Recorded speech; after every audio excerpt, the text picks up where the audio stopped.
పనిచేయాలి. అలా ఉంటేనే పార్టీలు బతుకుతాయి. అందుకనే ఇంత కేడర్ పార్టీ ఇది.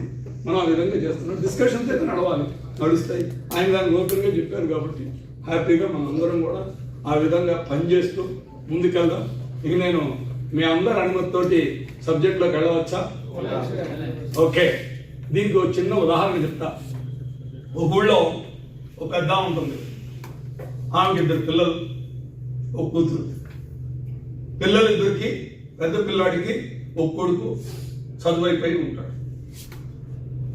3 పిల్లలు, రెండో వాడికి 3 పిల్లలు స్కూల్కి వెళ్తుంటారు. ఆడపిల్లలు దాంట్లో స్కూల్కి వెళ్తూ ఉంటారు. తల్లి, వైఫ్ ఏమి వీళ్ళిద్దరూ వ్యవసాయం చేసుకుంటుంటారు. తల్లి తర్వాత వాళ్ళ వైఫ్లు ఇద్దరు డోక్రా గ్రూపుల్లో ఉంటారు. ఇది ఫ్యామిలీ సిచ్యువేషన్. గత ప్రభుత్వంలోకి ఇప్పటికి వచ్చేటప్పటికల్లా ఆ ఫ్యామిలీకి ఏ విధంగా ఉపయోగం జరిగింది అనేది 1 by 1 మీరు చెప్పాలి.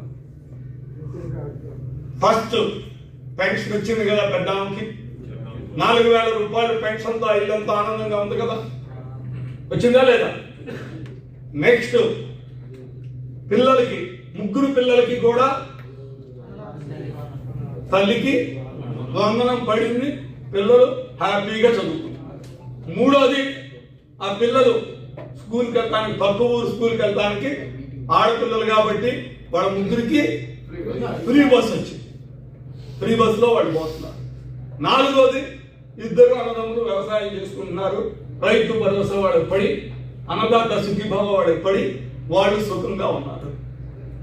డ్వాక్రా గ్రూపులో పనిచేసే ఆమెకి శ్రీశక్తి ద్వారా ఆమెకు పనులైనవి. దీపం ద్వారా వాళ్ళకి గ్యాస్ కనెక్షన్ వచ్చింది. వాళ్ళందరూ అంటే ఏంటంటే ఆ ఇంట్లో గత ప్రభుత్వంలో ఉన్నప్పుడు పరిస్థితికి మన ప్రభుత్వం వచ్చిన తర్వాత ఉన్నటువంటి పరిస్థితికి తేడా ఉందా లేదా?